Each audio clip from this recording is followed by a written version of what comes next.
He's there. He's starting it. So give him 2 seconds. He just said he was there. I didn't see him.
All right, you're live and recording.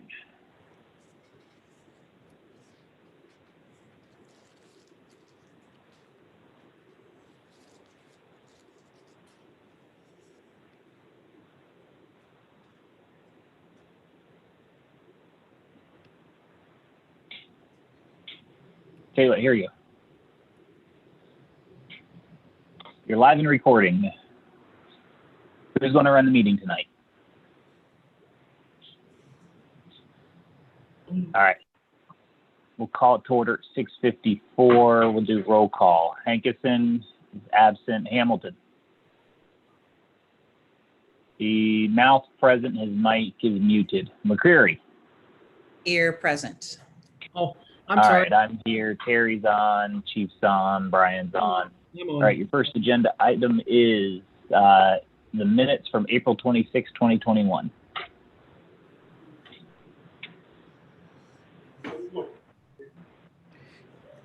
Yes, Mayor, I'd like to move to accept the minutes from that meeting, please. All right. Mike, second that? Yes, so, sir. All right. With only the two of you here, the minutes will be approved as written then. Visitors, Rick's on, Chuck's on. I don't see anybody from the public. So we'll move on to goals. Are there any updates on any of the goals?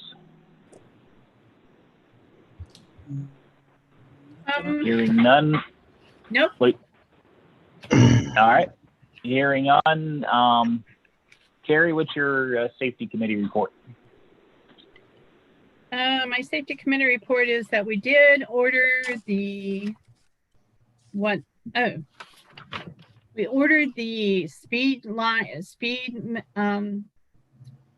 radar machine that the chief had asked us to order. So that is on order. And Chief, I wanted to tell you, I went to Gambier and I saw theirs, and they've already had a printout of 2 weeks worth of data, and their council wants to buy another one already. So the data that we're going to get out of this is fantastic. So hopefully that manufacturer isn't having trouble delivering product, because I can't wait to get it.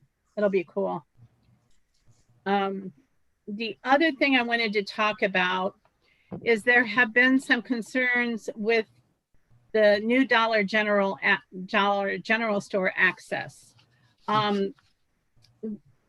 If you look at how the Dollar General is positioned, it's got a big drainage dish in front of it, so it really doesn't have a place for a sidewalk. But what we're finding is that the residents at the manor are, while they have a crosswalk to get across, they can't get from the end of the sidewalk that the school has to the Dollar General without either being on the road or trying to go across country. and it is not conducive to wheelchairs. Today, I talked with the Schultzes. They are the people who built the Dollar General store for Dollar General, and general contractors. Tim met them at the site today and showed them where we'd like to put a sidewalk. They are in agreement that they would split the cost of the sidewalk. It would start from the road that leads back to the grade school, grade school, go across that property, go across the lane that goes back to the tower, and then go down the side of Dollar General's property. It would require 3 ADA steel plates to help slow them down. And the total cost of the project with everything is $6,000. So they have agreed to contribute $3,000 towards that project. So I would like safety to make a motion that we go ahead and we get that sidewalk put in as soon as possible. And Chief, if you would like to add anything here on the incident that you had in that area, you could go ahead and add that too. Well, we had some, I don't want to call them complaints. Let's call them concerns about people who had been driving on South Main and had either had to slow, stop, whatever, because of someone in a motorized wheelchair trying to find a way to get to the Dollar General. So as a lot of you know, one of the places we work heavy traffic is in that area. I was parked in the parking lot of the Baptist church. The first event involved a young lady who was trying to push a double stroller and had obviously didn't want to go down the road. So she was trying to cross from their parking lot up to the gravel lane and promptly buried this thing in muck between the two. So I grabbed the front of it, she grabbed the back, and we drug the thing, the stroller up out of there. But a real mess. The other was I was in my own car going home, and there's a thing in auto accident investigation called point of perception. It's where your mind says what I'm seeing is really there. So I'm coming southbound, and I look and I see something, but I can't quite. My mind doesn't tell me what it is. It was a elderly gentleman on a 3-wheeled scooter thing, whatever they call those little chairs they ride around on, who had pulled out into traffic from the parking lot and was driving up the traffic lane to get up to the crosswalk to go back over to the apartments. And there was a truck coming northbound who it was pretty clear it was kind of a last second, oh my gosh, there's somebody in this lane, and was able to slow down. But then because of oncoming traffic, the guy in the truck ends up following this guy at 2 or 3 miles an hour until he gets over into the school lot. I think this is a daily thing. I don't think it's this is one of those rare things that happens. I really believe this is a daily thing. The number of people that were going to the original Dollar General from that facility was large. I don't think I was ever in there. I didn't see somebody from over there. And I think now they've simply shifted there, but they don't understand the danger of being on that roadway, number one. And number two, I don't really know that there's any other option for them if they're trying to go there, because those 3-wheeled scooters are absolutely not designed to be off road. So I think if we can get that done for that reasonable of amount, it will absolutely, before it's over, save somebody's life. We have a lady at the assisted living apartments called whose name is Gloria Dunsky. She calls me. She keeps in contact with me. She's kind of the one that's been talking to all the residents to try to move this forward. I think they deserve this. She said that they can get the best deals there for being on fixed income, and the produce is fresh and they love it. So I'm asking to have a motion from service to go ahead and take the $3,000 probably out of the state highway fund, since it is on a state highway, and put in this safe route to Dollar General. Absolutely. Terry, I'd like to move to take that money out from the state highway funds. I think that that's important. Safety, it's a huge safety issue. I've seen it also. So yes, I would like to move to allocate those funds appropriately. Terry, I'll second that for you. Thank you. Mr. Bryan? Is there anything that we could put there temporarily to draw attention to? Because it is definitely a matter of safety, whether lights or something crossing. I don't know. Is there anything temporarily until that? I can get this project, if you approve this tonight, I will give the go-ahead tomorrow, and I can get this project done in 2 weeks. Yes. All right. So That's if you great. give me the go-ahead, I will get this done in 2 weeks. Oh, I'm all for it. Brian, Yeah, could you take roll call? I think we Okay, lost the McCrary. mayor. McCrary Yes. and Hamilton. Yes. Thank you. That is all I had. We already talked about the down line out by Rick. So I think the mayor is getting his dinner. So Chief, why don't you go ahead and give your report and talk about what we're looking at here for council tonight. We need a motion from this committee for. Okay, just briefly, one of the new officers has been released to work, and actually two have. What that's done for us is it's allowed us to work later into the evening hours. So we're picking up a lot more runs, a lot more calls at night. One of the officers is working a shift that takes him till 4 a.m. And our goal is to get to that point that we were operating 2-3 years ago, where we have from the early in the morning till at least 4 o'clock in the morning coverage. That's when 98%, a little over 98% of all of our calls come in is in those hours. So as of now, we're really close. We're starting to get there, and we're pretty happy with that. A lot of, as with the first of the year, just a lot of things that we're trying to do. The deputy chief and I are making sure that we're in compliance. A new law came down that has really kind of befuddled, I think, every police agency in the state. It was passed as a last minute tag on. I don't think anyone read it, but it basically says that police are not allowed in any way to restrain any person who is pregnant. So ultimately, you could have a person who has knifed someone, shot someone, done whatever, and by law, we can't put handcuffs on them. We can't do anything along that line.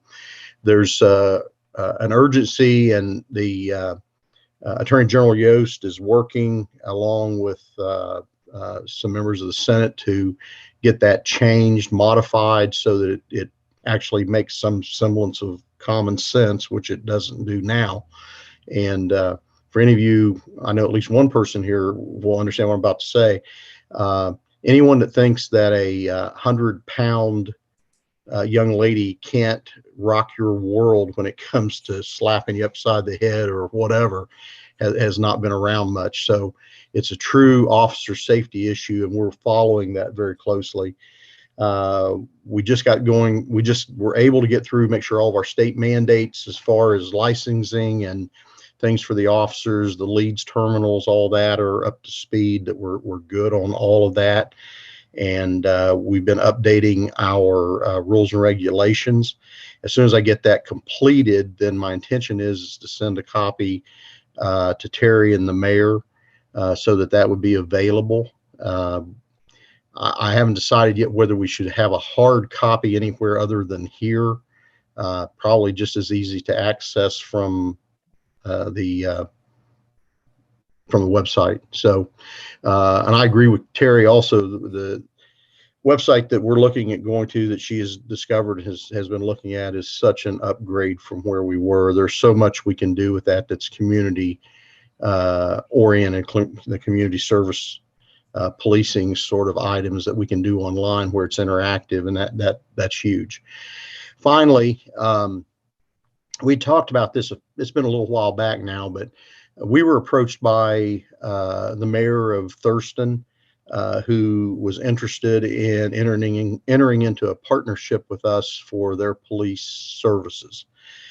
I met with them sometime last year. Everything got put on hold because of COVID.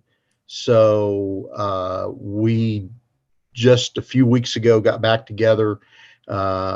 She wanted a proposal, an updated proposal, and a copy of what the Pleasantville contract looked like. We talked extensively about that and came up with what the cost would be and what we could and could not do. We wanted to be very clear with that. And she took it to her council, and they have recommended that they contract us for their police service.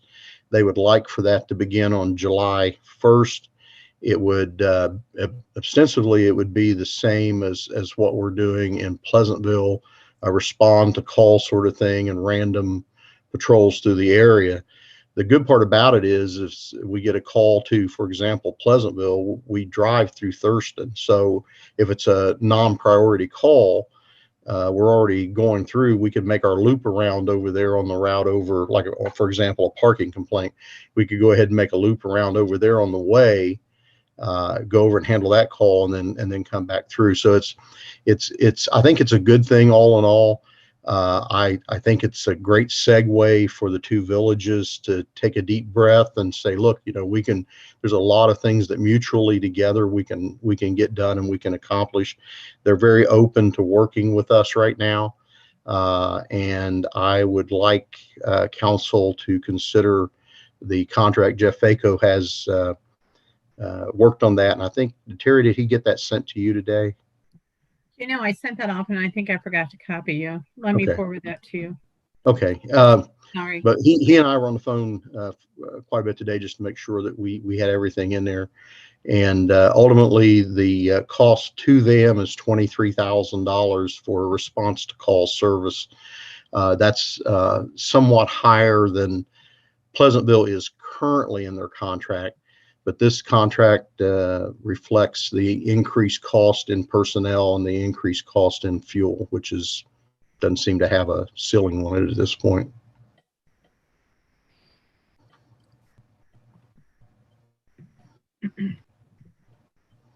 I just forwarded that to you, Chief. Okay, I didn't thanks. send it out till late.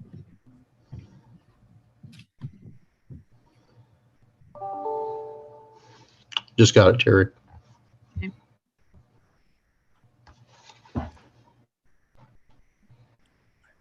So what the chief is looking for tonight is looking for, as you know, everything has to go through committee until it goes before council. Since this is a safety issue, it would come out of safety. All he's asking for tonight is a motion to take it from safety into council. While there is legislation created, it is not going to be passed as an emergency. So in other words, there would be 3 readings. So we can have like other ordinances that we've had. We can continue to have discussions right up until the last reading of the ordinance. So that's what we're looking for tonight, just to take it out of safety, put it into council, and then we can have further discussions with council in the entirety if needed.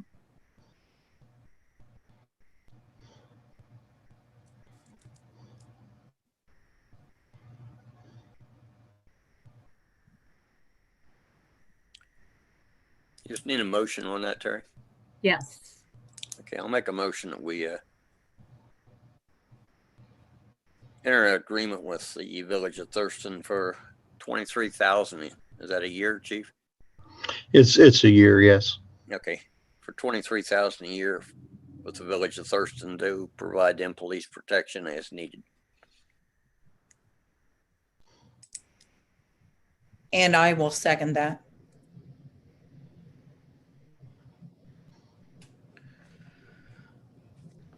Okay. If there's no further discussion at this time. Brian, Hamilton, Yes. McCreary, Yes. so again, to go along with that then, Mike, I'm assuming that you'll sponsor it. Yes, ma'am, I will.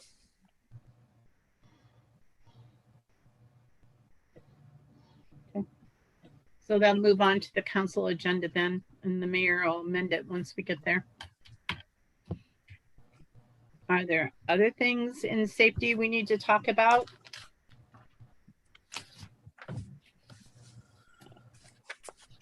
The only other old new business that we have in safety is the minimum pavement width for street parking. And I'm still working on that also. Hopefully things will settle down. Like I said, this is the month, this month and next month is zoning. Lots of fences going up in Baltimore. So not enough hours in my day, I guess is what I'm saying. Not whining, not whining. We have no other old business. Was there any new business as far as safety wise? From anybody? Yeah, I was wondering with technology the way it is, I was wondering if we could put together a non-emergency Baltimore police phone number that when officers come on duty, they can send it to their cell phone. They're not giving up their cell phone. You just dial the same number and it goes to whoever's on duty. And the way phones are now, a few clicks on a keyboard and you can accomplish that. I'm just wondering if we did that, it might be easier for people who see things to just mention them. It's not like it's an emergency. We always say, see something, say something. Who are you going to say it to? Because we see things all the time, but the people you want to say something to, we don't know where they are at this moment. And the information quickly goes away. So, for instance, I saw a semi on the forbidden part of Water Street. I could have dialed the phone and said, hey, I don't know where you're at, but hey, there's a semi on the illegal part of Water Street. But I don't have any means of reporting that information. And I'm not even necessarily saying put it on the website and make it public because it might get overused by people who like to report everything, but maybe give it to, prominent citizens in the community so it'd be like a force multiplier, basically. Is that something we have the technology to do? Is that something we'd be interested in doing? I think it would be useful.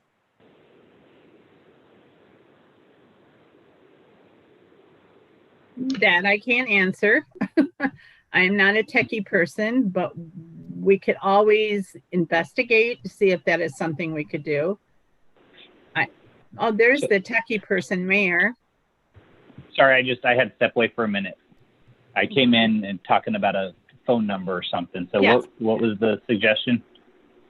That we create a Baltimore police non-emergency phone number that officers can move to their cell phone as they come on duty. So without giving up their private information or telling who's on duty or how many are on duty, you can dial this phone number and you get the on-duty police officer. I know, like on my phone system, my employees can push one button and my phone rings. It transfers the call. This I'm talking about being a simple way to forward that number. Like it would always be the same number, but whoever's on duty forwards it to their phone. Right, and then that's got a PBX. But if they call the police station, the county sheriff picks it up and will patch them through to the officer's cell that's on duty. I've tried that, and the sheriff non-emergency, their response is always the same. We don't know who's on duty up there.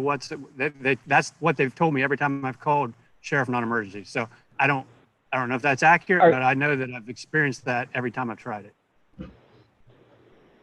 I guess we may have to try that and figure out. I mean, is it the dispatch non-emergency number? Or are you just calling the general sheriff's office? Because that could supposed to be the radio room non-emergency is the one that I've tried in the past. which is why I know that that's bull, because then when a 911 call comes in, they have no problem dispatching who's on duty. I don't know. So- I'm just sharing experience I've had multiple times. Yeah, no.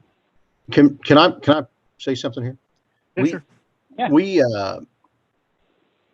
It's probably been 10 years ago.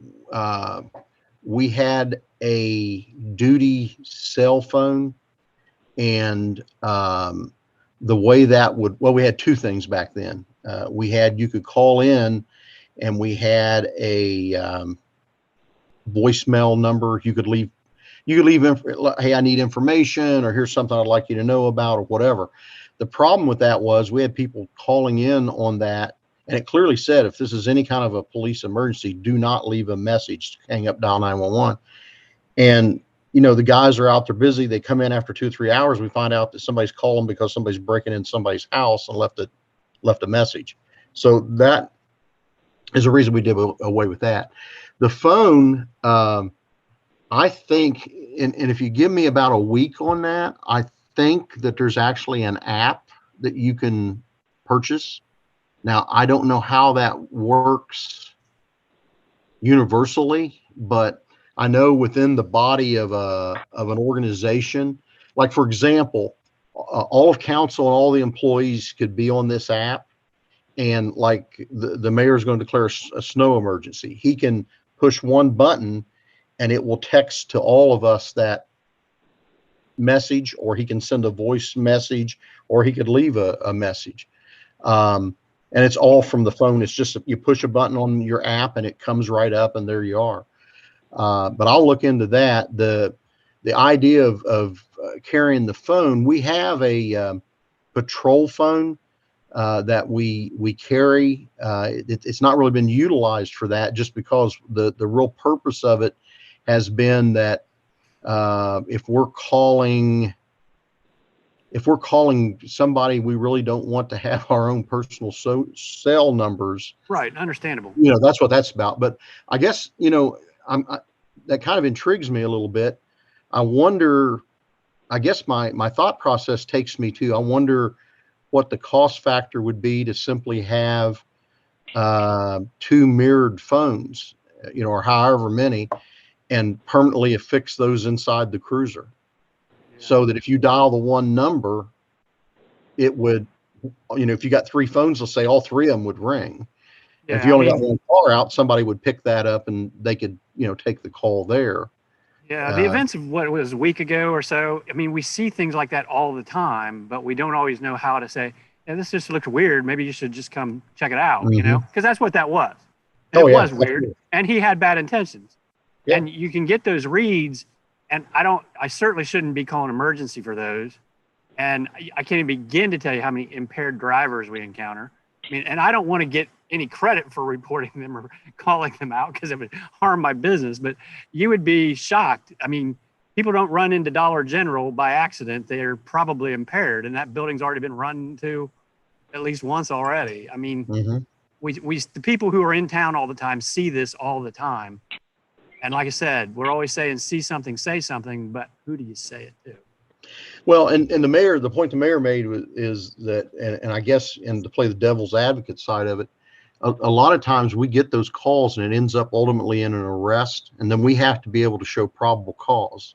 What brought us to go look for this car, to stop this person, to do whatever. So one of the upticks to that is when you dial and talk to somebody at the sheriff's department, and here's what I would tell you. When we mark on duty, we're on the screen. We're on the computer screen, unless we're marked off because we're doing an interview or something like that. So I'm not sure where everything came from, unless it was one of those, late at night gap in coverage things when everybody was out with COVID. I'm not sure. But what that does is when they get that input call comes in down there, they don't care if you're calling saying there's gravel in the roadway. They record it, they give it a dispatch or a CAD number, report number. And so 10 years from now, you could call in and say, hey, I called about this, and can you tell me what the actions of the officers were? They can pull that up. Now you get there and all of a sudden it becomes a police issue. They can also pull that, we can pull that up and use that and say, the reason we were there was, XYZ. We just have to come up. The only thing I could say with that, we would have to come up with some kind of a data collection from that. In other words, the guy couldn't just pick it up and go, okay, thanks, I'll go look it up. He would have to have a way to document that he had got a call, but I don't know that that's all that difficult. Couldn't they just do the reverse then, Chief, and just mark into dispatch that they got a citizen complaint? Yeah, exactly. A personal message relay citizen complaint, and so they're going to be at XYZ checking it out. Yeah, and we do that. We do that all the time on that. I tell you what, Rick, why don't you give me about a week, because I know a guy that's all he does is police and fire technology, and if there is such a thing as that, he would know it. And since we already have a school resource officer phone and we have a patrol phone, it might be, again, like I said earlier, where we just simply have a hard mount phone that is there and you call it and it's going to ring and they would get it instantly. But I think if we do that, and I appreciate the fact that what you're saying is about not having a gazillion calls coming in, but in order for that to really be effective, we would need to get that number out and then educate people when to call and when not to call, I think. But yeah, and you're absolutely right. And because what happens with us is it'll be sometimes a day or 2 days after the fact, and somebody will come and say, wow, if you guys could have been here Saturday, this went on.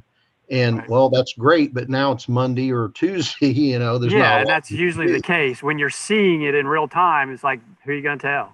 It doesn't keep going on for a day and a half or 2 days. You need to tell somebody soon. Well, I think that may work in accordance. I think that would go hand in hand if we get this new website thing going, because one of the things we've already started to put some stuff together for the police department. One is a weekly briefing, for a better word, that just talks about safety things, talks about things you need to know. That'd be a great place that you could educate people on how to use that service, that phone service. Let me look into that. Let me look and see what I can find. Okay. I think that's a good idea. And I really am interested to hear more about the development of a new website, because I think a lot of people have been going there looking for information, or at least that's what I'm seeing. So, and they're saying exactly what you are saying. They're kind of reiterating it's not interactive enough. They just don't feel like it's not user friendly. So to navigate it doesn't seem intuitive. So anyways, it's my 2 cents worth.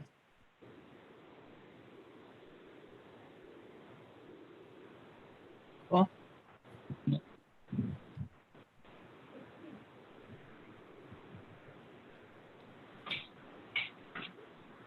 All right, yeah, 7:26. Sorry, I stepped away. So where were we at on the agenda here before we get to council here in a couple minutes?